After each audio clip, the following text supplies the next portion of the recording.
Hello, my name's Iris and I'm 28 years old.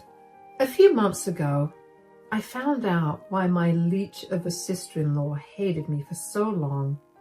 And that was not as shocking as finding out her true nature. Let me start from the very beginning. My parents were poor. I was their only child, but I pretty quickly realized just how different I was compared to all the other kids around me. While the other kids got whatever they wanted almost immediately, I'd have to wait weeks to get whatever I asked my parents for. I watched my parents struggle and work as hard as they could to give me whatever I wanted.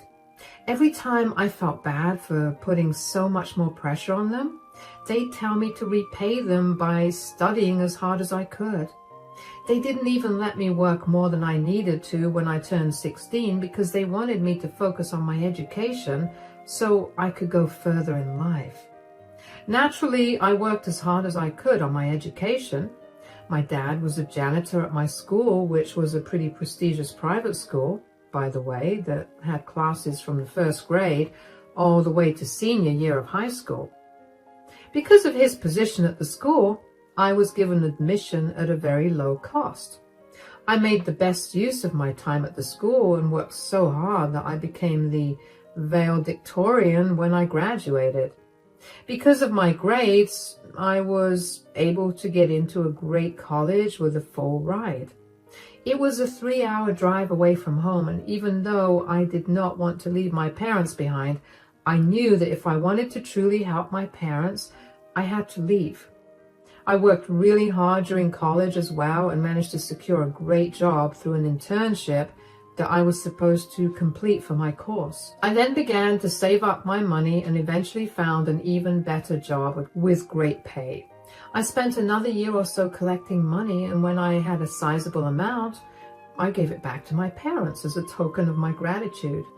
I told them to retire because I would take care of them. They were hesitant at first, but I assured them that I wanted them to rest because they spent their entire life working endlessly. After that, I began to send my parents money every month. Around the same time, I met my now husband, Alan. We happened to bump into each other at a cafe, and that got us talking. Alan is a very attractive man, so I decided to shoot my shot and asked him for his number. We began talking a lot over text, and I found myself falling for him.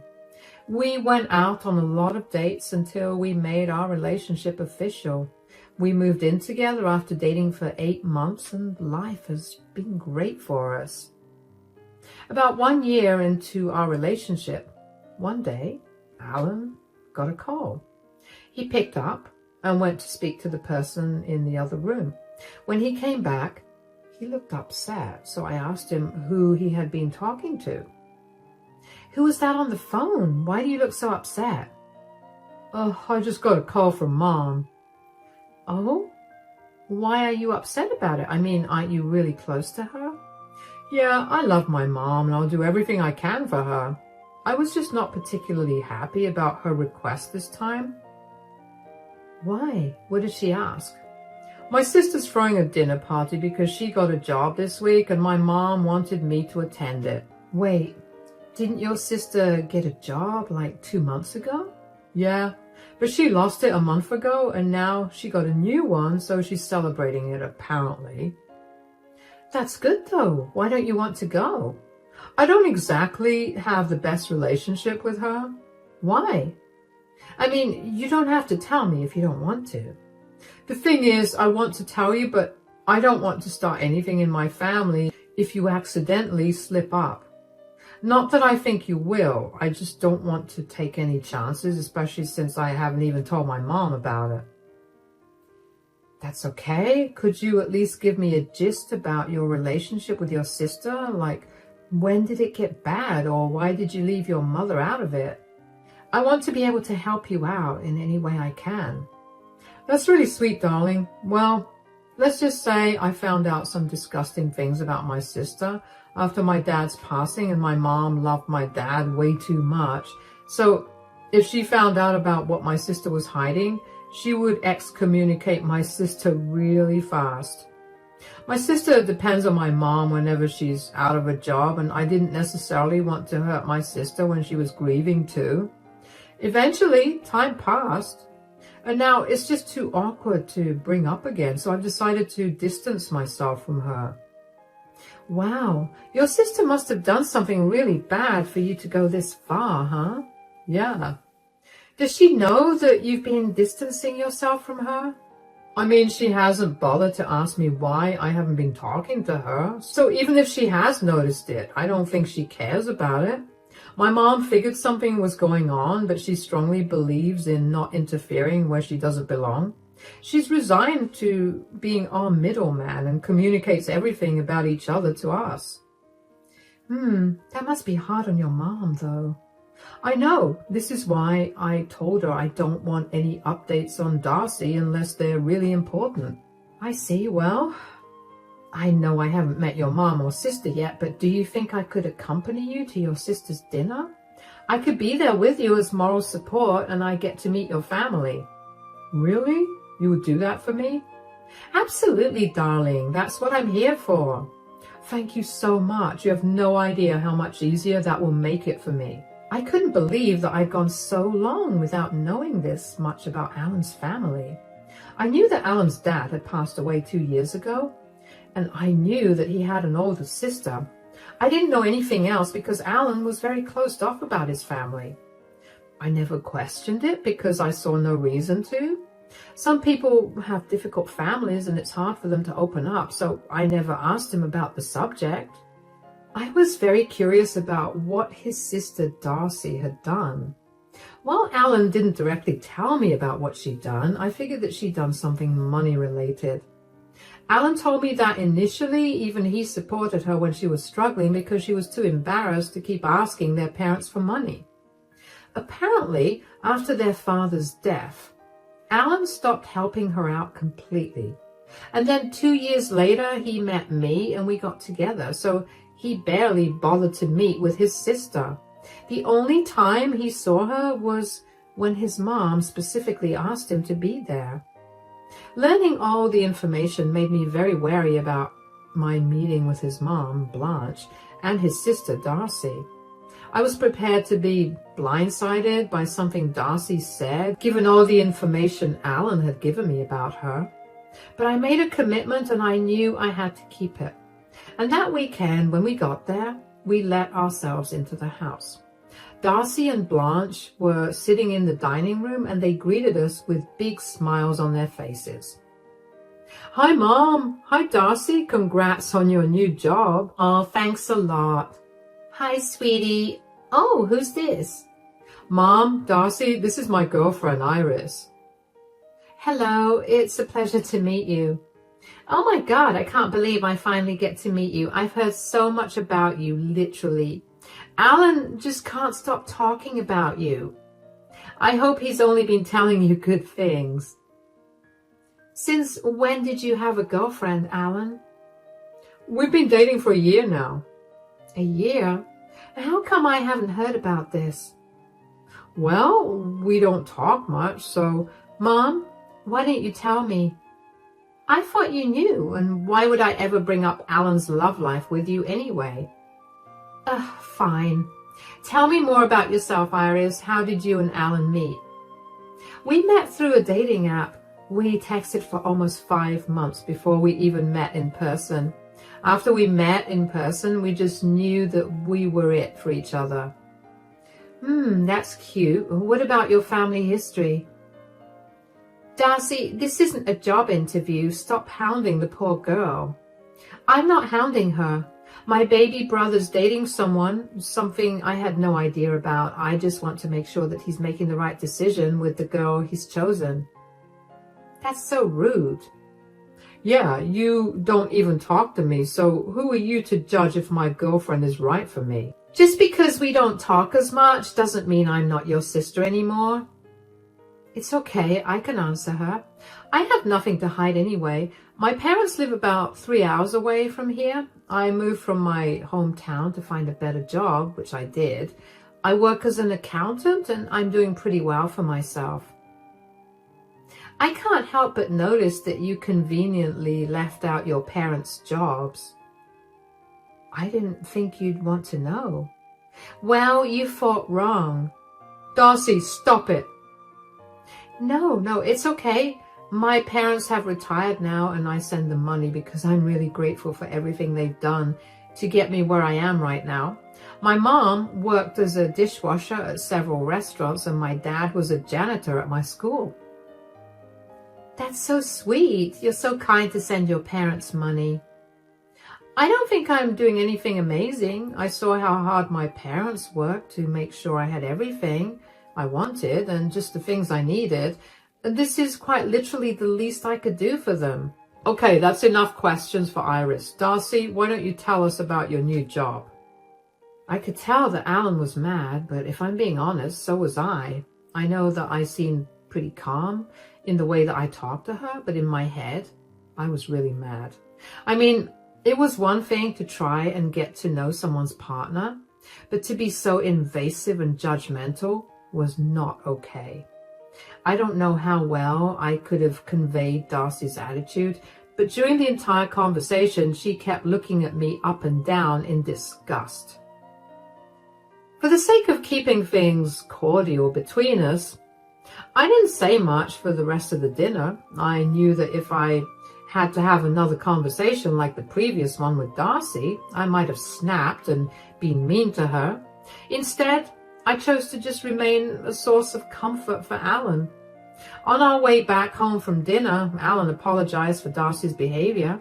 He told me that he would give Darcy a piece of his mind later on, but I told him to forget it. I didn't want to stir things up just as soon as I got introduced to his family. Over the next 3 years, Darcy was a pain in my side. She would not stop being passive-aggressive with her comments towards me. I could never get a read on why she hated me so much. She would always exclude me whenever she couldn't. She tried to humiliate me in front of Blanche. Blanche never said a thing and usually ignored what Darcy was trying to do, but I could tell that Darcy's behavior was beginning to irritate her too. Alan and I didn't meet Darcy much, about once every 2 months at most, but every time we did, Darcy always had something mean to say, either to or about me. Eventually, I learned to ignore her, and so did Alan. When Alan and I reached the 4-year mark of our relationship, Alan proposed to me.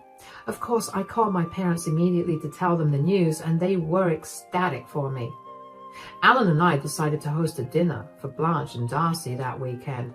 It was odd for us to be hosting both of them, considering we usually met at either Darcy's or Blanche's, but we were too happy about our engagement to worry about whether the two of them would have actually been surprised. We waited until dinner was over to announce the news.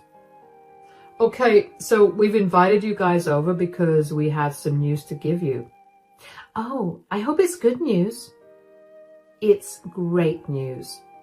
Don't keep us waiting. Tell us. Iris and I are engaged. We plan on getting married in 5 months' time.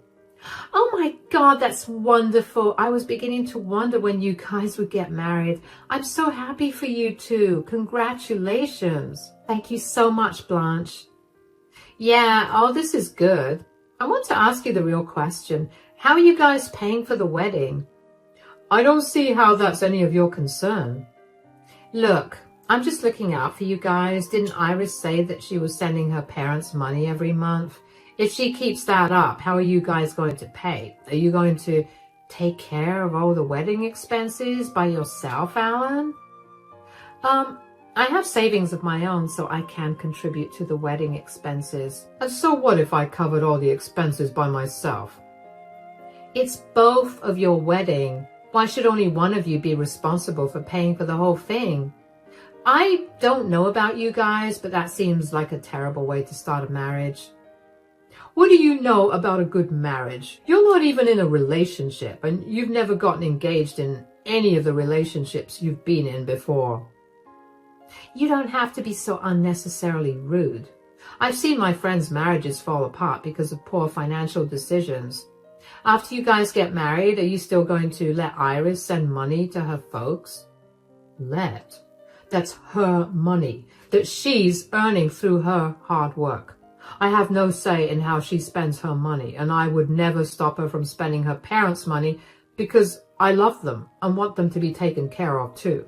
There's no need for this to turn into a fight. And before any of you can say anything, I'm going to pay for the wedding so both of you can go crazy. What? There's no need for that. My child is getting married.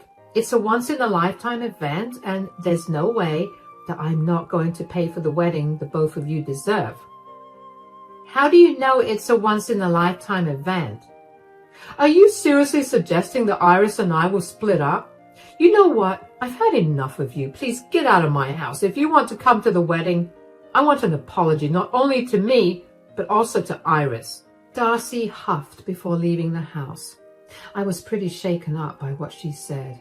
I knew that she wasn't my biggest fan, but I could never put my finger on what exactly she hated about me. I couldn't even bring myself to say anything more because I was so appalled by how she looked down on me. Did she think I was some leech that was after Alan's money? Blanche apologized a lot for Darcy's comments, and Alan and I told her that she had nothing to apologize for. Things were awkward with Blanche around for the rest of the night, so she too left pretty soon after Darcy. Alan was hopping mad after we were alone. He too could not believe how Darcy had talked about me, but I managed to calm him down. A week or so after that, Darcy called Alan to apologize, but ended up making things worse by doubling down on what she'd previously said. Needless to say, Alan was beyond adamant about not inviting her to our wedding. I stayed out of it because, if I'm being honest, I didn't want someone who looked down on me at my wedding either. Eventually, Darcy called me and gave me a pretty good apology. She called Alan as well and apologized to him. We slowly repaired our relationship, and by the time the wedding rolled around, I was on pretty good terms with Darcy. For the next year or so, Darcy and I maintained a cordial relationship. We weren't the best of friends, but she no longer made jabs at me, and she usually avoided talking much to me. I considered that a huge win because my anxiety about having to be in an awkward conversation was no longer there. Alan still kept his distance from her, and he advised me to do the same. He still didn't tell me why, but I knew that whatever the reason might have been, it must have been big enough for him to be so cautious of Darcy. Anyway, one day, out of the blue, Darcy texted me with an invitation for a barbecue cookout at her place the following weekend. I showed the message to Alan, and even though he didn't want to go, I wanted to because this was the first time that Darcy had actually reached out to me. Alan agreed, and the following weekend we went over to her place. She told us that she was celebrating getting yet another job that's apparently the best paying job that she's ever gotten. She invited quite a lot of friends and family over, so I spent a good amount of time socializing with others before Alan reminded me to get some food for myself. I went up to where the food was and made myself a plate. Just as I was done, Darcy snatched the plate out of my hands. "What do you think you're doing?" I'm trying to get some food for me to eat." "Why do you think you can eat here?" "You invited me to a barbecue, so why wouldn't I be able to eat here?" "You need to wait for the leftovers, which I'm sure you're used to because of your poor upbringing." "Excuse me?" "What's going on? Where's your food, darling?" "Darcy's holding my plate." "Why are you holding her plate? Give it back to her." "Don't bother. She just told me to wait for the leftovers because apparently that's what I deserve considering my poor upbringing." "What? Darcy, did you really say that?" "Oh, please, Alan. We're all tired of pretending like we don't judge Iris for her upbringing. I mean, isn't it incredibly obvious that she only married you for your wealth?" "I did not marry Alan for his money. I married him because I love him. Have you treated me like trash all this time because you think I'm some gold digger?" "Look, I've watched my mother and brother squander away large amounts of money because they're too stupid to distinguish between those that are really in need and those that are leeches. You are a leech. I mean, what more can anyone expect out of someone who was raised by parents who worked as janitors and dishwashers? Darcy, this is a disgusting mentality to hold. How dare you talk down to Iris like that? It's funny that you're looking down on Iris. At least she didn't steal $50,000 from her father. What? What do you mean? Oh, Darcy didn't tell you, Mom? Alan, that's enough. No, Mom doesn't know. So I feel like now is the best time for her to find out what a disgusting person you are. What do you mean? When Dad was in the hospital and barely able to make good decisions, Darcy tricked Dad into signing her a check for $50,000 so that she could go to Vegas and gamble it away with her friends. You know how Dad was so stingy with his money, right? He wanted to save up as much as he could so he could leave us all huge amounts of money. So not only did Darcy get her share of Dad's inheritance, but she also got an additional $50,000. What? Darcy, is this true? How dare you even find out about that, Alan? It wasn't that hard to put together. You missed Dad's funeral because you were hungover and too far away. You were already struggling financially, so when I saw pictures of you gambling on Instagram, I put two and two together. Also, the nurse told me that you visited Dad a day before your trip, and after a quick look at his bank account, I figured out what you did. Okay, that is enough. I can't look at you right now, Darcy. You disgust me more than anyone has in my entire life. I'm going to go home. I'm so sorry that Darcy treated you so poorly, Iris, but I guess this is what you get from someone like her. Blanche left immediately after that. I was beyond shocked, and Alan was fuming at Darcy. Everyone at the cookout was looking at us, and I could tell Darcy was beyond embarrassed. Before she could say anything to us, Alan grabbed my hand and led me back home. I waited until Alan cooled down to get him to explain what had happened for him to suddenly blurt the truth like that. He told me that he had enough of Darcy looking down on me when she had been the one asking everyone in the family for money because she was irresponsible. I asked why he would keep something so big from his mother. Like, I understood that Blanche would have been devastated, but he could have saved her a lot of money because she definitely would not have helped Darcy when she needed it in the last years. Alan had no answer for me. Instead, he texted Blanche a long apology and explained himself. She texted him back almost immediately to tell him that she was not mad at him, but she was a little upset that he kept the secret with him for so long. She asked us to give us some space to process what she'd found out, and Alan reluctantly agreed. The next day, Darcy came banging on our door, and thankfully I was the only one at home since Alan had gone grocery shopping. I opened the door and did my best to remain calm. What are you doing here, Darcy? Everything is your fault. What are you talking about? Mom has cut off all contact with me and refuses to see or talk to me after last week's cookout, and it's all because of you. How did you possibly come to that conclusion? If my stupid brother hadn't married a filthy peasant, I wouldn't be in this position right now.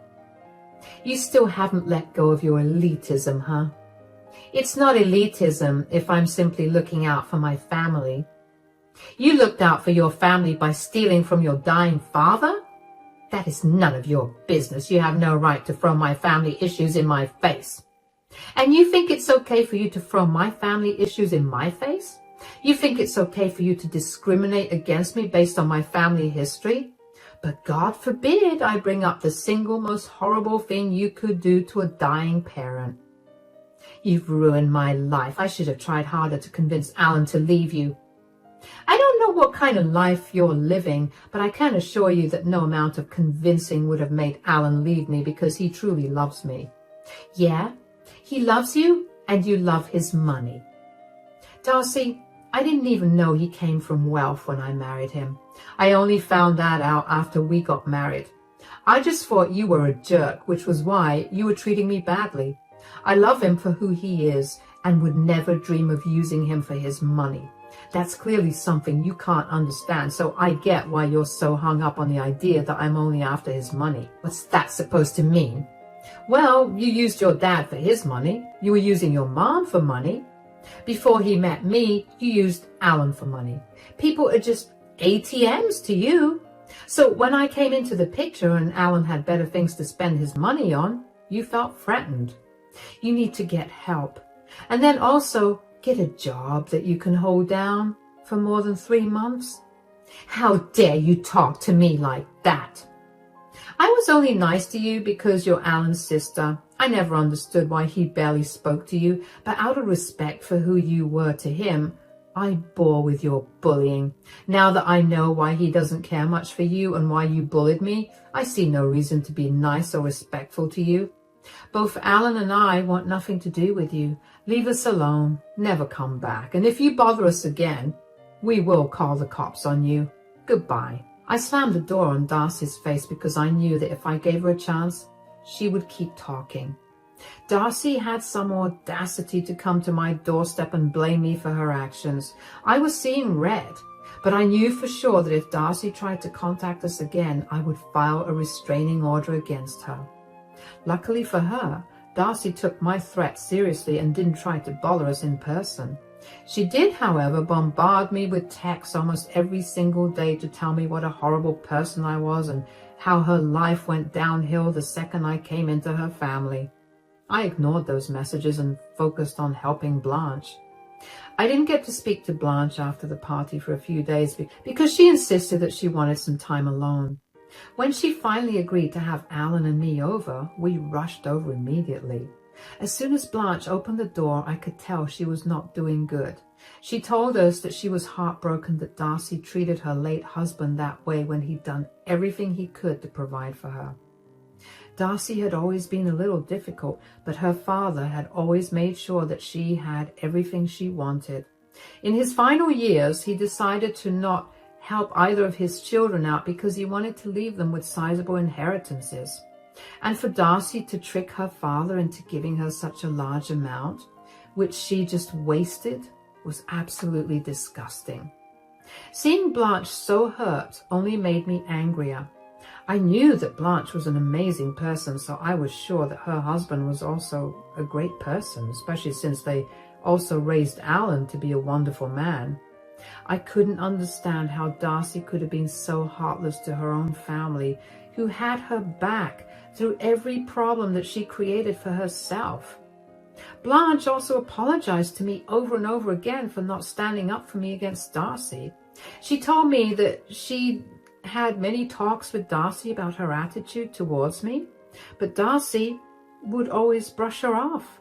I told her that I don't mind that she didn't stand up for me because I didn't expect her to. Darcy was supposed to know what was right and wrong, and she had no reason to treat me so poorly when she was a horrible person.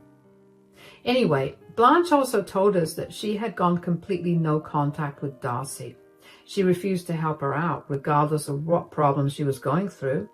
And true to her patterns, in 4 months, Darcy lost her job. She tried to ask us for help, but we firmly refused.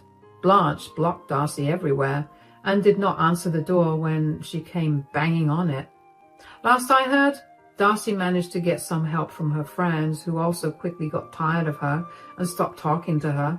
I have no idea what's going on with her now, but I'm sure that she's not doing well. As for Alan and I, we're doing great. We've made it a point to visit Blanche regularly, and she's gone back to being her usual bubbly self.